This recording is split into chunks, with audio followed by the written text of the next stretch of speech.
Hi, everyone. I am Lorianne. I am that gal from Milton, Ontario, Canada, and I am with. I am that guy. I am Roy Miller from Dallas, Texas, and we would like to welcome you to our Lift Your Story podcast. So, on this episode, we're very pleased to have Geoffrey Colbert here. I know, you know what? We were talking about that. So, now I'm messing up. Colbert here. Yeah. And he's dedicated to helping students to succeed. And so, we're really looking forward to hear more about that. Thank you so much, Geoffrey, for being here with us. Ryan, thank you for having me, and to Roy, to you as well. I'm thrilled to be here tonight. Uh, I'm excited to share my story and kind of my struggles and how I wound up and kind of fell into the work that I am in now. Well, please elaborate on that for us. Absolutely. So, Roy, I'll start, if I could, to go back before we go forward. When I went to undergrad at Radford University, which is in Southwest Virginia, I was one of 17 students from my high school to go that year. So for me, I always knew college was an option. I just didn't realize, how big of a deal it was for me to pick a school that really resembled me and what I wanted to do. I got to Radford, had a lot of fun. I don't know if anyone knows about the history of Radford and all of the great times, I say that in air quotes, that young students have when they get to a four-year institution. But I immediately got put on academic probation, Roy. Within my first semester, I was on academic probation. And Laura, if you guys understand, I'm a first generation student, meaning I was the first one in my family to go to college. My mother actually didn't go to school until I was actually enrolled at Radford. And so for me, this was a lot of weight and pressure to be the first one in the family to achieve this degree. And so when I remember, this was back before FERPA was even a big deal. And so they sent your grades home. And my mom got the grades and she drove 4 hours down to Radford and she kind of jacked me up in front of my friends in the dorm room. And I was so embarrassed. And she's like, Geoffrey, if you don't get your beat together, I'm gonna bring you home. And so that was the wake up call I needed to actually change the trajectory of my career.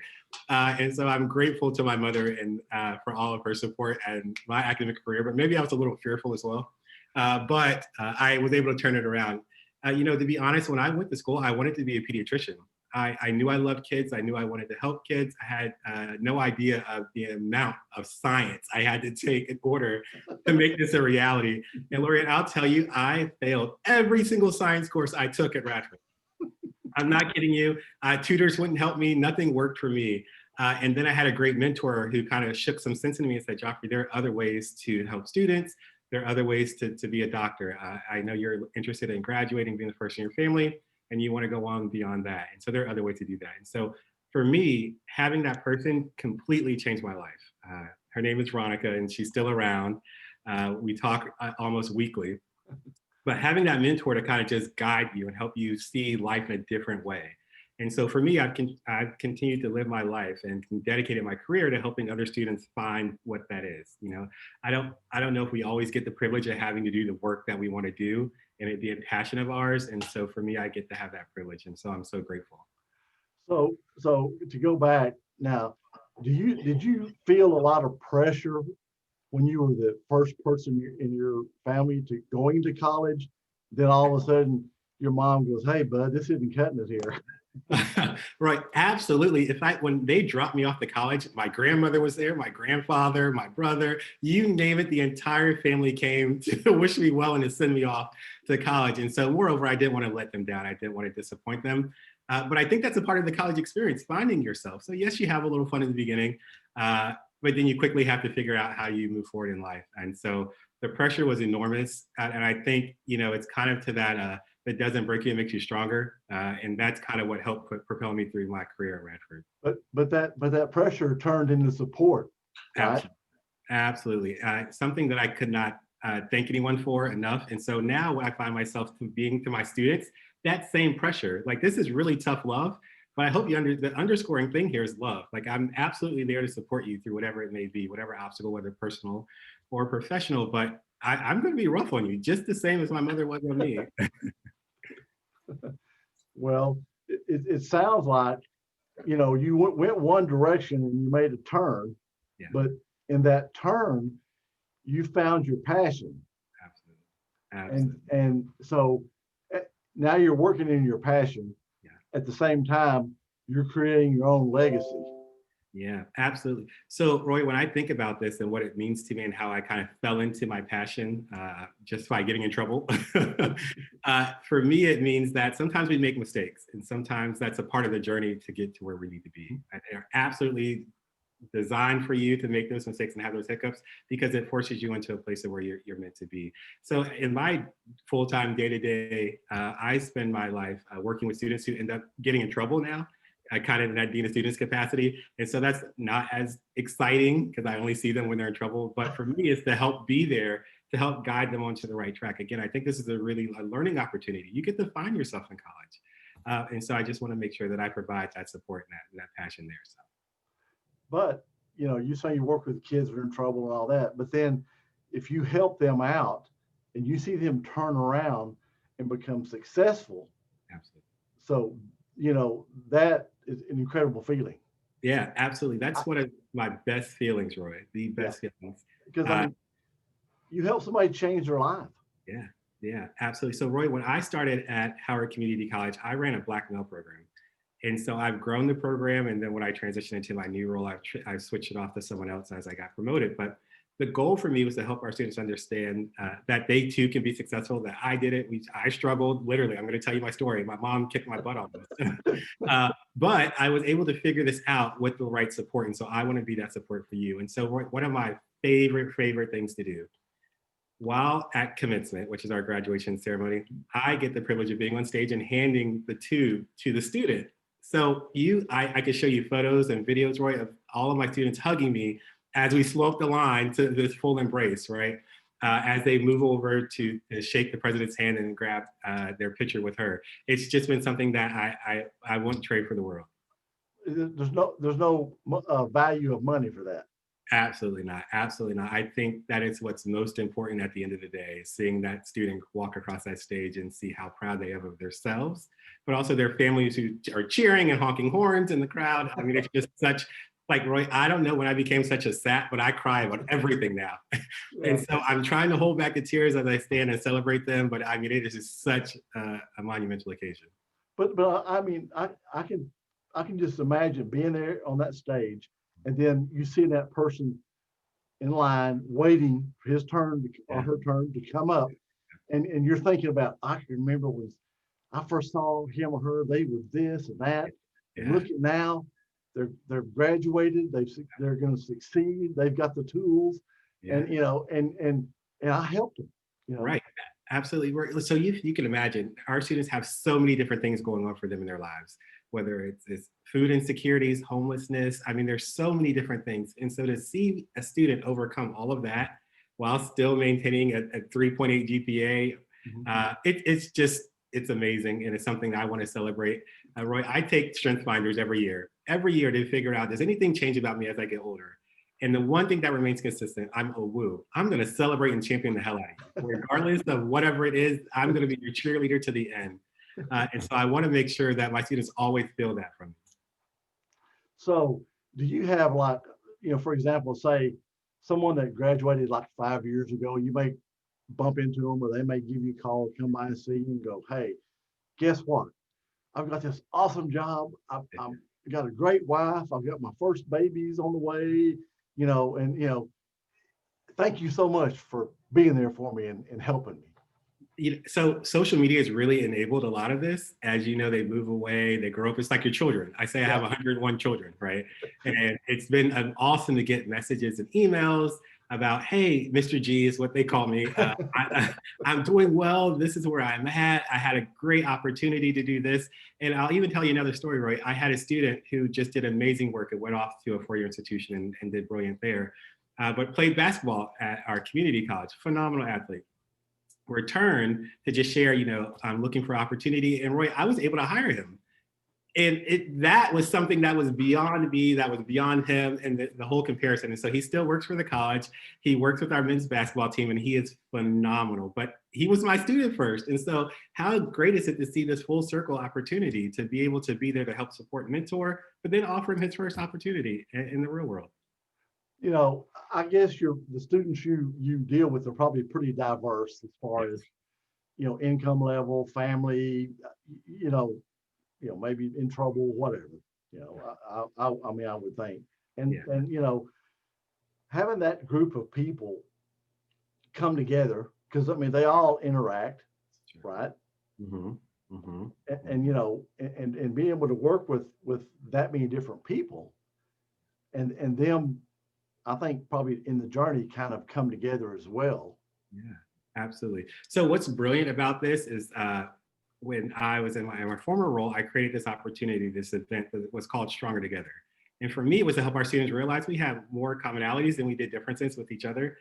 We had students saying, oh, you're not going through this. You don't know what it is to be a Black male who's out in the street who may lose their life just going to the grocery store. We also had a Hispanic student saying, oh, well, you don't know what it is to be fearful that your parents are going to get arrested by ICE. And so I wanted to kibosh all of this to say, literally, we have so many things in common. So let's look at how we can support each other and one another. So we're stronger together. So Roy, honestly, this came to me while being at Virginia Tech. And unfortunately, I was there during the shootings. And I remember the somber day of being on the drill field the next day. And it was dark out. Everyone's holding candles on the drill field. And then this small chant started, stronger together, stronger together, stronger together. And so I've embodied that and kept it with me ever since. And so being able to use that as a platform for our program now, it was something that's just been monumental. So for me, it's really helping to bridge the gap that may exist between our students who may have differences. Wow, you were there when all that happened. I was, and so, to be completely honest, I was at Radford University, which, if you know Southwest Virginia, it's pretty close to Virginia Tech. And so, shortly after when all of this happened, everyone rushed over to be supportive. And so, I was there during that particular opportunity, and then ended up working at Virginia Tech immediately after that opportunity for first generation program, which again, full circle to me and kind of my life story. Wow, that kind of stuff is just it's beyond me. I mean, Yeah. you know. I don't know. I don't know what's happened to all of our people, but I hope that we get past all that and it doesn't ever happen again. Yeah, you know, I'm hopeful. Our students today are phenomenal, and so I really am hoping that we're on the other side of that. But that remains to be seen. Yeah. So, what is Howard Pride? Yes, Howard Pride stands for Purpose, Respect, Initiative, Determination, and Excellence. And so that was our Black male program, and it still is, at the community college. And so everyone says, how did you get the pride? How did the name get the pride? And so we literally put our 25 Black male students who were interested in being in the program in a room and said, what do you think is the one thing that's standing in your way for asking for help? And pride was their answer.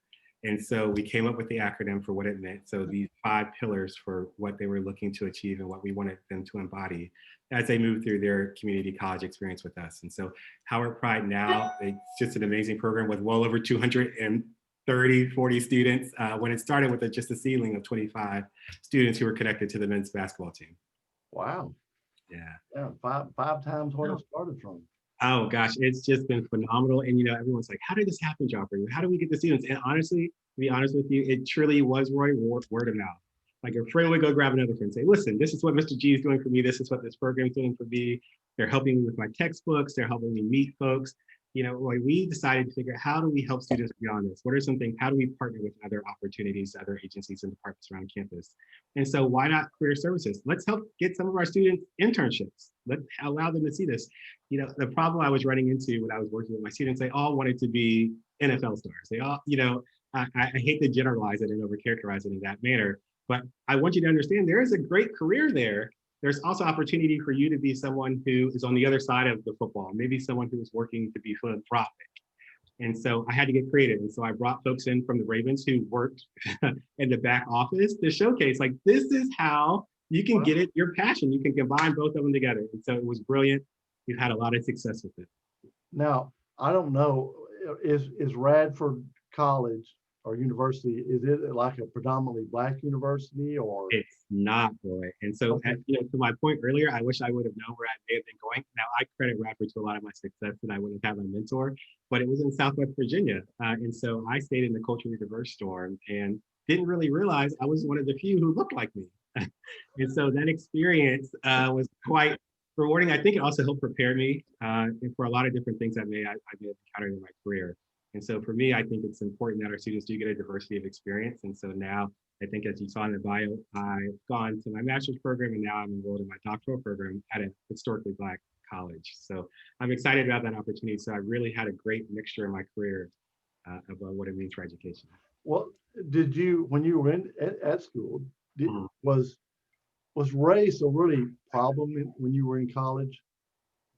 Roy, I hate to say this. I honestly, there were times where I would be out at the store, and I remember this one distinct situation. And there was this little gas station across the street from the college. And I just finished playing baseball with my friends. We had a lot of fun. Baseball is my favorite sport. Probably can't tell that now, Roy. I'm getting a couple pounds since then. But my absolute favorite sport. And we went to the store to get something to drink and a Gatorade. And there was this white student who saw me and he said, I know you should just go ahead and grab the grape. I know you want the grape flavored Gatorade. And so it struck me so awkwardly to say, where did that come from? I don't even know who you are. I'm literally just meeting you in this interaction in the store. And so there are instances like that. But overall, my experience at Radford wasn't one that I experienced a lot of racism. Well, it's now, I grew up in the 60s. Mm-hmm. So I know what it was back then. Mm-hmm. Every day coming home from school, you saw it on TV. Mm-hmm. You know, Sure. it's hard for me to believe 60 years later, there's still issues. Yeah, yeah. And I think that's very evident as we think about our current administration, presidential administration, all the way through from George Floyd to Breonna Taylor, these young African-American people who had such long lives and careers ahead of them, who have been gunned down. And so I think it's something that we really need to keep a critical eye on and a focus on. I've dedicated my career, again, I said this in the beginning, to helping students succeed. But I started working with Black male students because I literally wanted to help someone who looked like me to navigate a lot of life's challenges and obstacles.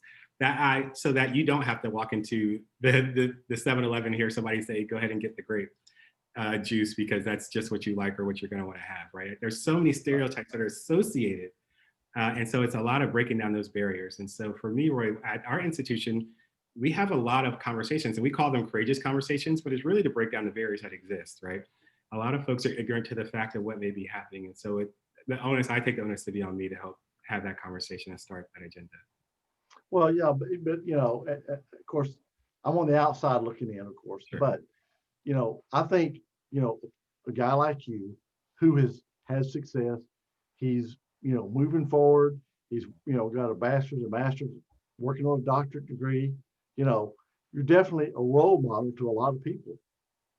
Yeah. So, I hear that often, Roy, and it still strikes me every time I hear that. Mr. G, you're someone I look up to.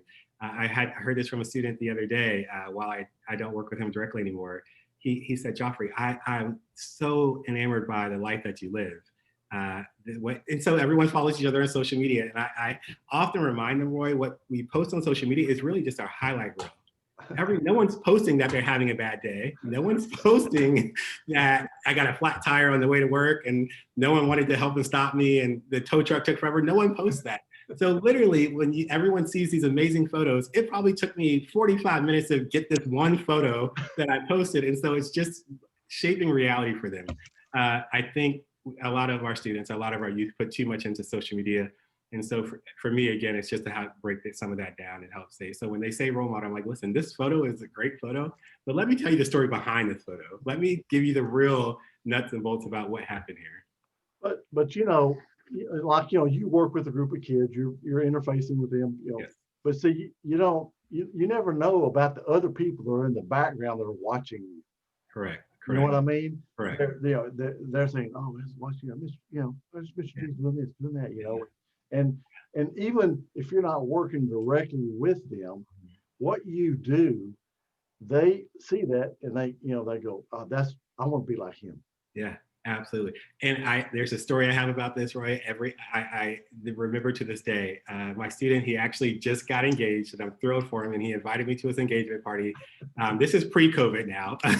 So I was thrilled and I went and I enjoyed myself, but he actually went on a job interview. And you all won't know this about me, but I love bow ties. I absolutely love bow ties. I think it's the best piece of art and accessory for a man that you could absolutely have. And so I used to wear them all the time. I mean, many different colors, you name it, I have it. And when he came to me and he was like, I said, son, are you ready? I always refer to him as my sons. I said, son, are you ready for your interview? And he said, yes, but I need some help. And I said, well, what's up? What's wrong? You want to shoot? You want me to throw some questions at you? Like, what are we doing? He said, no, I brought this bow tie. I need you to help me tie it. And so for me, it was the biggest compliment to say they really are watching me, literally. And so again, Roy, I was crying because I'm emotional and it was crazy. But I helped him tie his bow tie, and then he went off to his job interview. And this is something that I'm reminded of constantly, that, to lift while you climb, but the folks that you're lifting from behind are always watching. Yeah. You never know. You never know. Yeah. I don't know if you guys can hear me. Can you hear me? Yes. Yeah. Okay, so I have this thing though, when you were saying that about the posts on Facebook. Yeah, no, I do have friends who actually got a car that, something fell or a crash or whatever, that actually do post them. Well, I appreciate the honesty, because this is life. It really is life. It is never this picture perfect as we see it. So it's important to have that conversation. Yeah, because it's not, everything's not always roses like people think it is. It just isn't. It's unrealistic to kind of live that way. So I'm a very black and white person. I don't really operate well in gray. So I'm just I'm gonna give it to you straight. I'm the same way. Yeah. But it's funny because when I was a kid, a teenager, probably maybe 14, when you're really starting to, girls and all the stuff at school, and I came home one time and I was all bummed out, and oh gosh, this, that, and my mother said, down, she goes, sit down. We sit down at the table. She goes, I'm going to tell you something. You may not understand it right now, but you will at some point. She said, if you were in a room with everybody sitting around a big table, and they could put their problems out in front of them, and you could pick any problem you wanted, you would take yours and be glad that they're yours. Right. Absolutely. I couldn't agree more. I think, and back to some of the other conversation we were having earlier, just comparing issues to other folks' issues, right? Mm-hmm. My issue may seem monumental to me, but compared to someone else, it's a drop in a bucket to what they're facing, whether it's eviction or the electricity being turned off, and I'm over here stressing because I can't get the car washed, or whatever the case may be. And I hate to trivialize it that much, but to say, to your mother's point, absolutely spot on. And I guess it's just the world that we live in, and make sure that we kind of humble ourselves as we move through this life. So you're working on your doctorate. So what's your doctorate about? Yeah, so I'm at Morgan State University working on my doctorate in community college leadership. So Roy, I don't know if I'm crazy or not, but it is absolutely my goal to be a community college president. And I say that for a lot of different reasons, not for the prestige of it all, but I truly believe that we can help influence policy from the top. And so while I've seen a lot of negotiating and navigating and getting things done down in my level, kind of where we are now, I absolutely would like to be on the forefront to help students look up and see that there's a Black male who is running our institution and is doing a damn good job of it. So I'm excited about my trajectory and excited about what I'm doing with Morgan State, and couldn't have enrolled in a better program. I don't know how it is in Virginia, but here in Texas, our education system, it needs a total rework. Yeah. We've got kids graduating from high school, can't read, can't write. Mm-hmm. And it's like, the basics, they don't have the basics. Yeah. It's just like, hey, just pass them on. We're seeing that more and more, which is unfortunate. But if you look at it, just where our students are placing when they take entrance exams, especially even just at the community college level, they're placing into developmental education. And so understanding that we really got to get running to help bring them up to speed so that they can transition into college level, whether it's English or math. With Howard Pride, which is really interesting, when we created the program, a lot of our students were failing in mathematics. And so we had to build in a component of tutoring and support to help support them as they move forward through their careers at Howard. So spot on again. I do think our education overhaul is necessary and needed, but there's a lot of attention that's needed, just here locally and what we're doing. Yeah, well, I struggle with math. That has a little bit. Yeah. When you're talking about sports, even, a lot, like, they were, and they might exaggerate on TV, but I've seen it happen where everybody gets a trophy, but there's no lesson in that. And how do you better yourself? And I'm not, like, competition is healthy as long as it's a healthy competition. Mm-hmm. But, my son played lacrosse, and God forbid, thank goodness he's not talking to me right now, so he's not going to listen to this podcast. But he was playing lacrosse when he was, I guess he was, I mean, he was young, but it was a little bit embarrassing. He just sat in the middle of the lacrosse to tie up his shoe while everybody's playing around him. And the parents around me are going, "Who's that kid?" Right, And right. I'm going, "Not mine, not mine." But he still got a trophy at the end of it. And Yeah, I mean, there should be, I understand they're trying to make it fun, sure. but you have to have a balance between fun Absolutely. and moving forward. Just like you can't give, just like you were saying with Roy, like, you know, people, they're graduating people who really didn't never pass now too, just to get them to the next Well, what's really grade. bad about that, Lorianne, is when you get out and get in the workforce, there is no trophy. Absolutely not. Just for being at work. It's all production driven. Mm. You know, you don't perform, you're gone. Yeah, yeah. No, that's important. And Lori, and I think your point was important too. So I oversee athletics at my institution now. And so recently we won a state championship for men's basketball.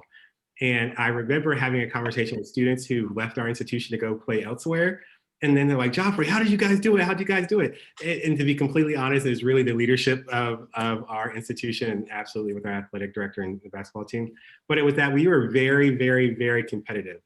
Our men's basketball team, our coach, very competitive. And to your point, Lorianne, if they couldn't make a layup, they weren't getting on the team. And it's just that plain and simple.